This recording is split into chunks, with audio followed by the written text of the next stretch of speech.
Hello everyone, welcome back to our channel. আমি সুজাতা অনেক অনেক ভালোবাসা নিয়ে আজকের ব্লগটা শুরু করলাম।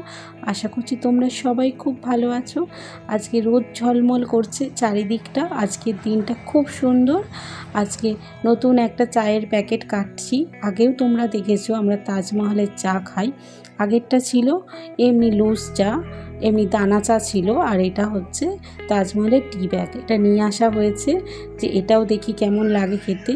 আর যেটা তোমার আগেরটা ছিল তাজমহল, ওটা তো ফ্লেভারফুল ছিল, যেমন যেমন রিচ ফ্লেভার তেমনি মানে দারুণ দারুণ গন্ধ। আমার না কেন জানি না চায়ের গন্ধ শুকে চায়ের দিকে আমি যাই।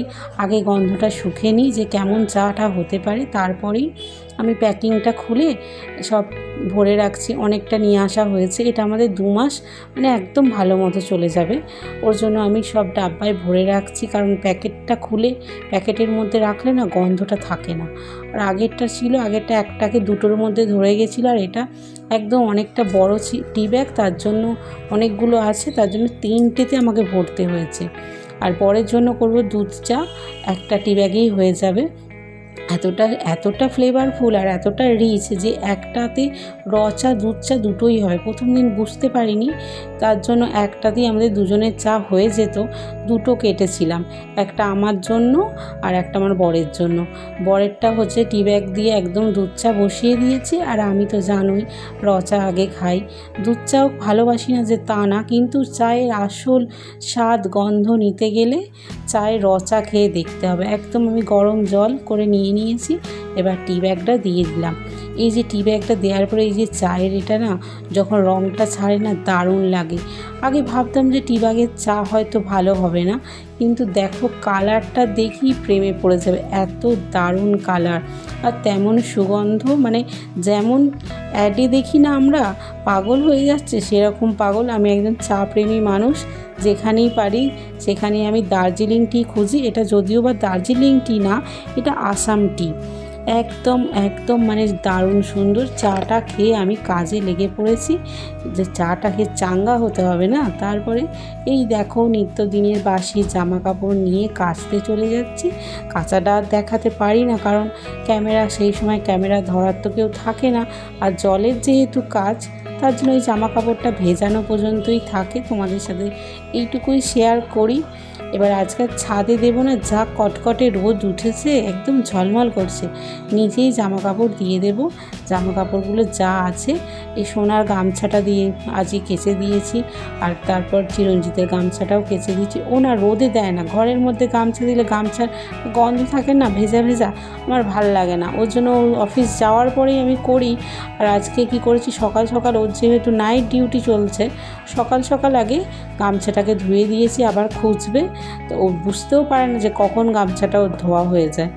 আর এদিকে এই সব জামা কাপড়, সোনার স্কুল ড্রেস, ওর যেহেতু শুক্রবার পর্যন্ত স্কুল হয়, শনি রবিবার ওর ছুটি থাকে, ওর জন্য সব ড্রেসপত্র অথচ 2টো করে ড্রেস আছে যদিও বা, তাও আমি ধুয়ে দিয়েছি যে আবার সোমবারে লাগবে। সব ড্রেস কাচাকুচি করার পরে জামা কাপড় চলে এসেছি একদম আনাজপাতি কাটতে। এই 2 দিন ধরে না এখানটা রোদটাও কম আছে আর জলটা একদম পাওয়া যায়। সব সবজিপাতি নিয়ে এইখানেই বসে কেটে নিচ্ছি। আর আমি আমার শাশুড়িমার সাথে কথা বলছিলাম।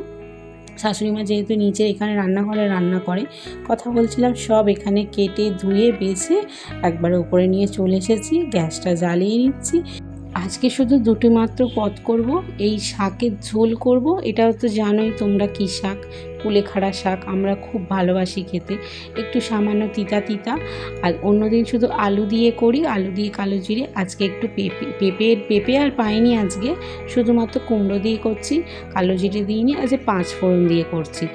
এত সুন্দর ফ্লেভারফুল হয়। আজকে একটু তেলটা বেশি দিয়েছি, কারণ একটু স্বাদটা একটু সুন্দর আনতে হবে। শুধুমাত্র রোজ রোজ একরকম টপকা ঝোল খেলে হবে, একটুখানি তো তেল ঝালেও খেতে হয় মাঝে মধ্যে, ভাল লাগে বেশ খেতে। আর অনেকটা পরিমাণ শাক দু আঁটি দিয়েছিলাম, তারপরে দেখছি আবার আনাজোলা যাচ্ছে। বললাম কাকু দাঁড়াও, নেবো আর একটা শাক, কারণ নাহলে হবে না, পোষায় না, এতটা সুন্দর খেতে হয় না, মনে হয় এক বাটি ওই ঝোল দিয়েই ভাত খাওয়া যাবে, আর কিচ্ছু লাগে না। আর জলও দিয়ে দিলাম, বেশি তো ভাজতে হয় না, কারণ এই শাকে যত জল দিই, মানে এক গ্লাস জলকে 1 কাপ যদি করো তবেই টেস্টটা খুলে ওঠে।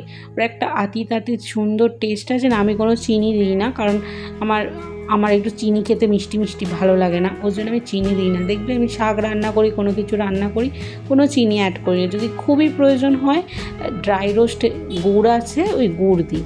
আর ইলিশ মাছগুলো এগুলো 100 টাকা করে পিস পেয়েছে। আর যে বরকে বলেছিলাম বেশি বড় ইলিশ আনতে হবে না, তুমি গঙ্গার ইলিশ এনো। আর আমাদের সত্যি কথা বলছি, আমাদের পদ্মার ইলিশের দরকারই পড়ে না। আমাদের দেশের গঙ্গার ইলিশ দারুণ স্বাদের, একদম জ্যান্ত ইলিশ নিয়ে এসেছিলো, কাঁচা ইলিশ। আর আজকে একটু অন্যভাবে ইলিশ মাছটা রান্না করব। আজকে না জিরে বাটা দিয়ে ভাপা রান্না করব। সবসময় সর্ষে বাটা দিয়ে খাই না, কিন্তু জিরে বাটা দিয়ে ভাপা রান্না করব ভেবেছি।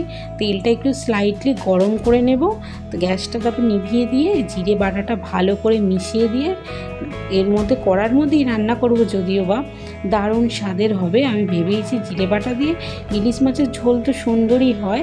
আজকে কোনো বেগুন টেগুন দেবো না, একদম ভাপা রান্না করব। মশলাটা তাহলে সুন্দর করে বেটে নিয়ে তারপর রান্নাটা বসাই।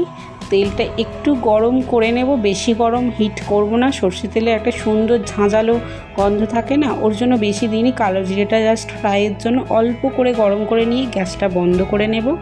বন্ধ করে নিয়ে তারপর মশলা দেব। কাঁচা লঙ্কা তো মানে ইলিশ মাছে কাঁচা লঙ্কা তো দিতেই হবে, শুকনো লঙ্কা ঠিক ভালো যাবে না, ওই জন্য কাঁচা লঙ্কা দিয়েই রান্না করবো। এই যে মশলাটা বেটেছিলাম ওর মধ্যে হলুদ আর নুন একবারে দিয়ে দিয়েছি। এবার আমি না গ্যাসটা বন্ধ করে দিয়েছি, ভাপা বসাবো না, মশলাটা ভালো করে নাড়িয়ে চাড়িয়ে একসাথে মিশিয়ে দেবে। আর দিয়ে এই যে মাছগুলো 3 পিস হয়েছে, লেজ, মাথা আর মাঝখানের একটা পিস। এই ছোটো মাছেরও না সুন্দর টেস্ট। আমার মনে হয় বড়ো মাছের থেকে না এই ঝোল টোল করলে বেশি ভালো হয়। যদিও আমি যে ভাপা করছি, জিরে বাটায় ভাপা, কোনো দিনও এরকমভাবে খেয়ে দেখো। সবসময় সর্ষে পোস্ত এরকম দই ইলিশ এসব না খেয়ে সিম্পলভাবে জিরে বাটা দিয়ে যেমন জ্যান্ত মাছের ঝোল খাও না, ওরকম করে দেখো। ইলিশ মাছের যে মাছের অরিজিনাল টেস্টটা না, সেটা খুলে আসে। তাই ভালো মতো করে নেড়ে চেড়ে এপিট ওপিট করে নিচ্ছি। করে নিয়ে 10 মিনিট ভাপিয়ে নেব আস্তে করে আঁচে। ব্যাস, অল্প একটু ছিটে ফোটা জল দেবো, কারণ নালে কড়াই লেগে যেতে পারে। আর টিফিন বাটিতে দিলে বেশি ভালো হয়। টিফিন বাটিতে আমি দেবো না, কড়াতেই রান্না করব। কড়াতেই আমার মনে হয় আমার কড়াটাই ঠিক আছে, টিফিন বাটিতে আমি ঠিক হয় না আমার। অনেকটা ভাতের মধ্যে হলে তবেই হয়। হয়ে গেছে। এবার লঙ্কাটা দিয়ে দিলাম, কাঁচা পাকা লঙ্কা চিড়ে একদম ঝাল করে। ভাতটা যখন গরম গরম ভাতে মেখে খাবো, আহা সেই শান্তি, আমার তো দারুণ লাগে। অল্প একটু জল দিলাম, দিয়ে অন্য যা কাজ আছে আমি করে নিয়ে আস্তে করে দিয়ে দিয়েছিলাম। এবার আমি ভাত বেরিয়ে চলে এসেছি। ইলিশ মাছের থালি, তার সাথে একটা পাকা লঙ্কা, ইলিশ মাছ ভাপা জিরে বাটায়, আর হচ্ছে কুলেখাড়া শাকের ঝোল, আর ওটা পাশে কি বলো তো, করলা। এটাই আমাদের আজকে লাঞ্চের থালি।